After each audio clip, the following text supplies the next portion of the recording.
Now, how much improvisation does this kind of setup allow? Were there any improvised moments throughout the recording of the game? You can't really improvise, actually, because it's such a big production with so many consequences and so many data involved that when the script is written, it's pretty much set in stone. Otherwise, you would have to make very significant changes to the production because the sets are being built, the characters are being built, the special effects, the sound, etc. But the work on set was very interesting because we had a lot of freedom regarding interpretation. And all the work on set was about giving a heart and soul to these characters, putting the words in the actor's mouth and making sure that it sounded consistent and interesting and moving all the time.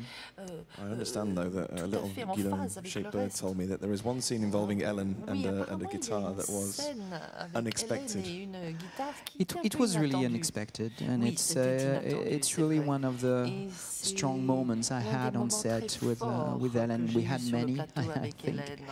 But yeah, in my script in Homeless, Jodie Holmes was supposed to sing a song, just grab a guitar and try to get some coins to have something to eat because she's homeless at this point. And my initial plan was... Here you go. Thank you. My initial plan was just Au départ, j'avais prévu sorry eyes,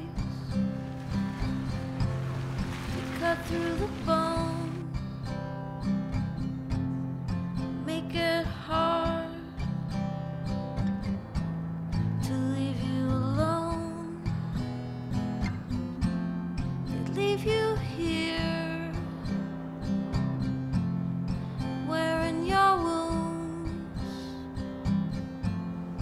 waving your guns at somebody new. Oh, baby, you're lost. Baby, you're lost. Baby, you're a lost cause. That was a short one. That was the short one. That was a very short. Just a teaser. It happened.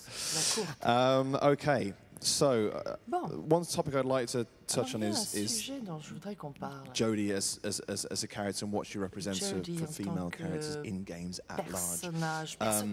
We're seeing more and more games at the moment challenged for their what's perceived to be misogynistic content. So it's really great to see someone like Jodie as a very kind of nuanced, very real female character in a game. And was there any point where you ever considered that it would be a male protagonist? Vous avez pensé à prendre un homme?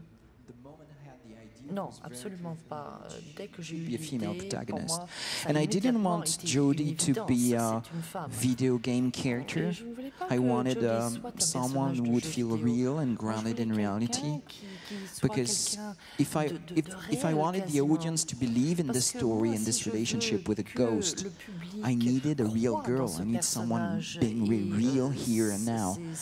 So I really thought about it in the writing to make sure that she would be a real girl. And I didn't want her to feel like a superhero, like, oh, it's so cool, I have this thing with this ghost and I have this power. No, I really wanted her to be unhappy about the situation and just wanting to be like everyone else, but just she can't because of this relationship. Willem, I'm quite interested. I've heard from... Sorry. I've heard from Kadeem and Ellen before that. I mean, what was your kind of perception of video games as a medium before you walked into this project? Perception des jeux vidéo avant de commencer à participer à ce projet? I'm not very technological. No, I didn't know this world at all, really at all. I have a son, I remember when he was growing up, he's grown up now, but I remember him playing Sonic the Hedgehog and things like that. But that's about the extent of my knowledge of video games. And I didn't have any particular feeling about one way or the other, I just didn't know. So when the proposal came to me to do this, I really had to educate myself. But I thought it was kind of cool because in educating myself, I was kind of clean. I didn't have a prejudice. I could really see it for what I was interested in, and there was plenty to be interested in. Now we've got a lot of people in the audience here. I'm sure at least one of them has a question. So if you'd like to throw your hand up, I'm sure we'll be able to get a microphone over to you. Et si vous attendez un micro, on va peut-être pouvoir faire quelque chose.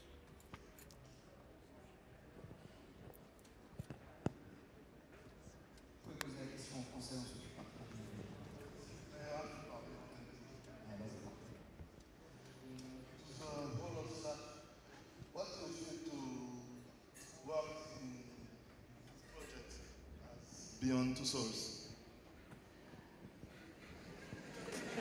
Qu'est-ce que ça fait de travailler sur un projet comme celui-là? That was better than my French, to be honest.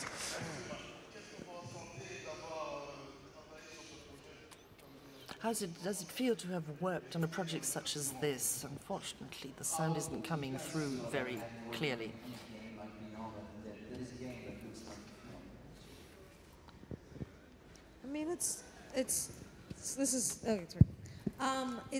I mean, it's amazing. It's awesome. I mean, just from the perspective of being an actor, it was an incredible experience and incredibly fulfilling. And then, of course, you know, I just so admire what David's doing, his intent as an artist, as a person, of what he wants to do with this medium and the way he wants to tell stories. I think it's really beautiful. And to be involved with something that's new, you know, that's a new experience and will be a new experience for gamers, I couldn't be more grateful to be a part of that. Just totally just humbled and grateful. Participer à cette aventure. Is the right answer, it seems. Kadeem or Willem, do you have anything to add to that, or do you just share that sentiment? Oui, moi je partage tout à fait ce sentiment. Je suis plus qu'heureux d'avoir pu participer à l'aventure. And from a...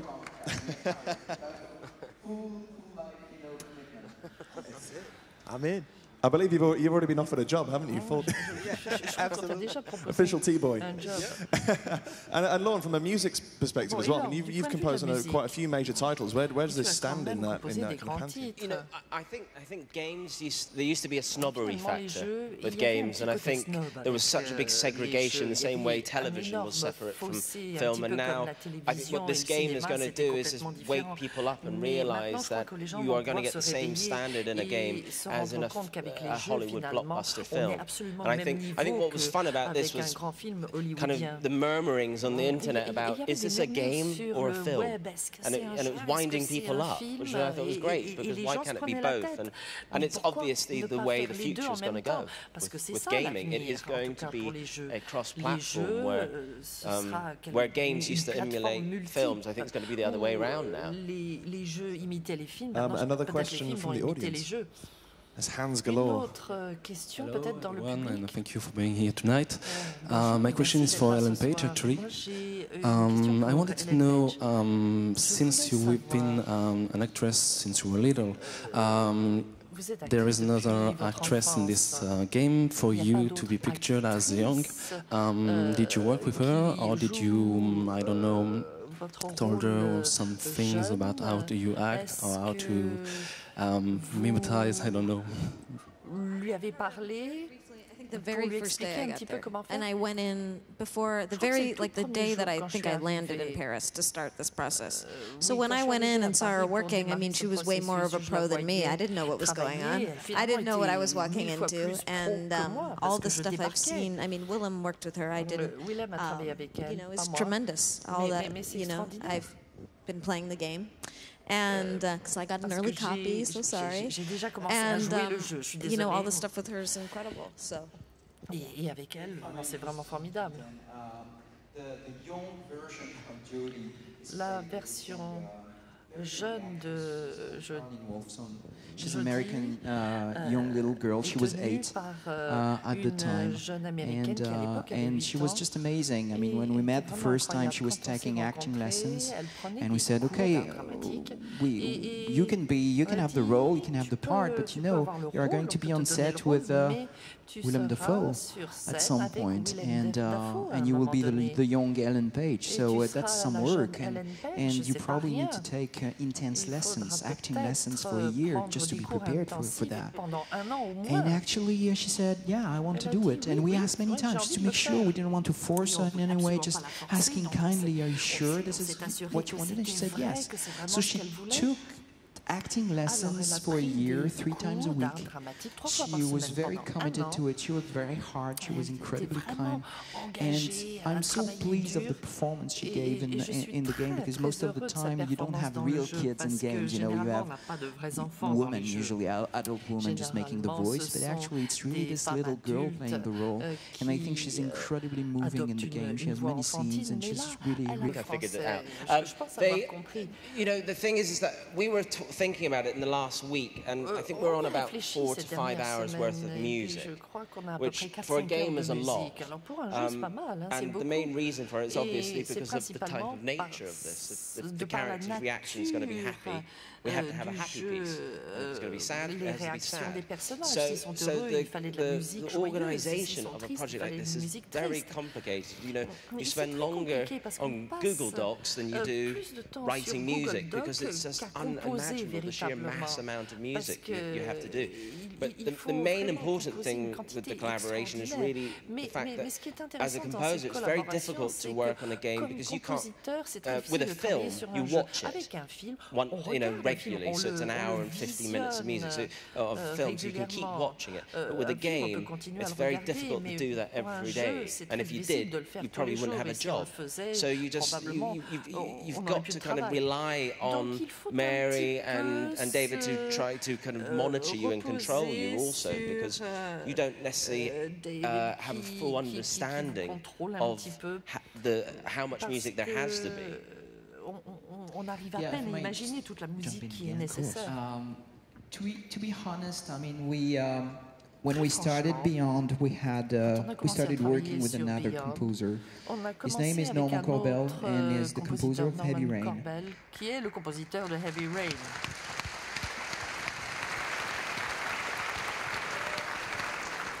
He's an absolutely amazing composer. We loved working together, but unfortunately Norman died at the beginning of the project, and that was of course a big shock for the team and for me. And my thoughts today go to him. Having said that, we needed music on this project, and when we met with Hans and Lorne, it was very clear from the beginning that we were talking about the same thing, and that they understood very quickly what creating a moving soundtrack meant, of course, through their incredible experience working on films and games. So I think also, I remember the first thing David said was that you didn't want game music. And I think that's kind of also the important thing, because I think sometimes music for games do go down the same route. And what the luxury of this game is, because it's so heavily character-driven, you're able to really go and work with the characters and write the themes, instead of kind of, you know, I've come from Assassin's Creed and Call of Duty, where, well, especially Call of Duty, the characters aren't very important. That's a bad thing to say, but it's very based about action and shooting people. So with this, it's about the emotions, and that's what is important. And Lorne created a fantastic soundtrack. He really gave a voice to the characters, a musical voice to all characters. And so I hope that you guys will like the soundtrack. I find it really amazing.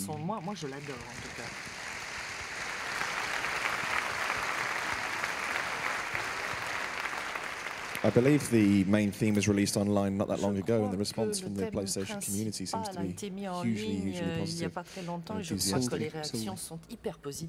Okay. Anybody else? Alors, quelqu'un d'autre? Bonjour. Donc je vais poser ma question en français car elle s'adresse à Monsieur Cage. Enfin, Monsieur Cage. C'est une question qui vous a été posée. Appelez-moi David. Qui vous a été posée énormément de fois, mais je vais vous la poser avec énormément de sérieux. J'ai fait la démo de Beyond, j'ai fait Heavy Rain, et je comprends pas pourquoi vous continuez à faire des jeux vidéo dans le sens... Vraiment, je la pose vraiment sérieusement, c'est vraiment avec énormément de sérieux que je la pose. C'est très sympa, vraiment, c'est super sympa de rire. Hein. Riez pas, s'il vous plaît, arrêtez. Vas-y, finis ta question. En ayant, par exemple, fait la démo de Beyond, j'ai eu beaucoup de mal à m'impliquer en tant que joueur. L'usage de QTE, pour moi, ça... J'arrive pas à avoir de connexion, en fait, avec vraiment les personnages joués. J'y arrive pas, je sais qu'il y a beaucoup de gens dans ce cas-là. Je comprends pas vraiment pourquoi vous restez dans le média du jeu vidéo. Rien qu'en faisant des films, vous auriez déjà plus de moyens, rien qu'avec... Vous êtes limité déjà par la puissance de la PS3, vous pourriez avoir plus de moyens en faisant des films, en performance capture, enfin... J'ai vraiment du mal à comprendre. Ooh. I can't wait for the translation of this one.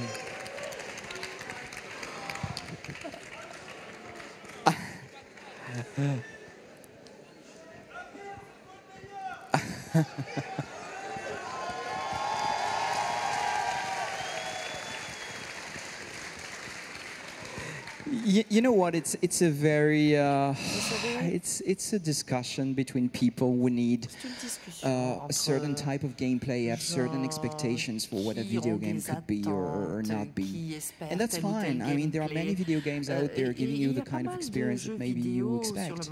Maybe Beyond is trying something different, and maybe it resonates with some people out there the way Heavy Rain did. Different people have different expectations. We just try to create games for people who have these expectations. They want a deeper connection, emotional connection to the experience maybe than in action games. Different people, different tastes, different games. Les jeux d'action, les goûts, les couleurs, vous savez.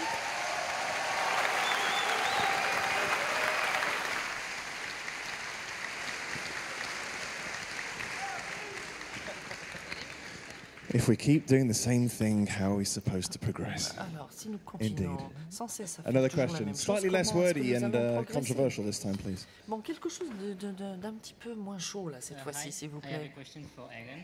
Hello. Une question pour Ellen. So I wanted to know if you got like an award or achievement award for this performance for this character, for the hard work, the effort, the time you spent on this. Do you think it would be rewarding enough for everything that you done? You mean like compared to a movie and the... Par rapport à un film. You know, it's funny because I never... I feel like c'est drôle. It's not something you ever think about when you're making something. Like, the reason I'm an actor is because I absolutely love to act. And the reason why I keep doing it is I keep wanting to push myself, I keep wanting to learn more, and I keep being fortunate enough to get to do new different things. And every time I learn more and get to work with really wonderful people.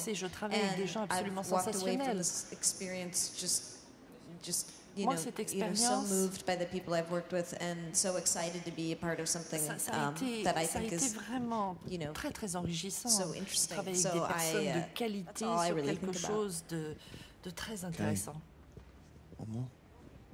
Encore une? Bonjour. Bonjour, merci de tout ce que vous avez fait par rapport à Fahrenheit et Viren et là prochainement avec Beyond. Et je voulais savoir de quoi vous vous inspirez pour réaliser vos jeux. Et une question pour les acteurs, est-ce que ça a été différent pour eux de travailler dans un jeu vidéo plutôt que dans un film où ils ont l'habitude? Was it different to shoot in this game than to shoot in a film? Which is the question we hear a lot, actually, to be honest with you guys.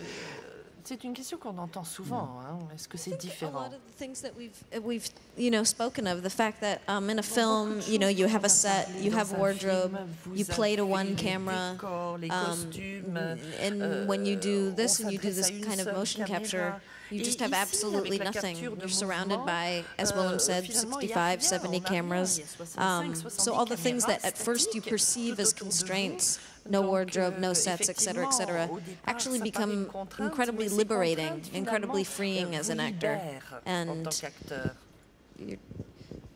something else that occurs to me that's very specific about this, because the process, okay, you're shooting this material in a certain way.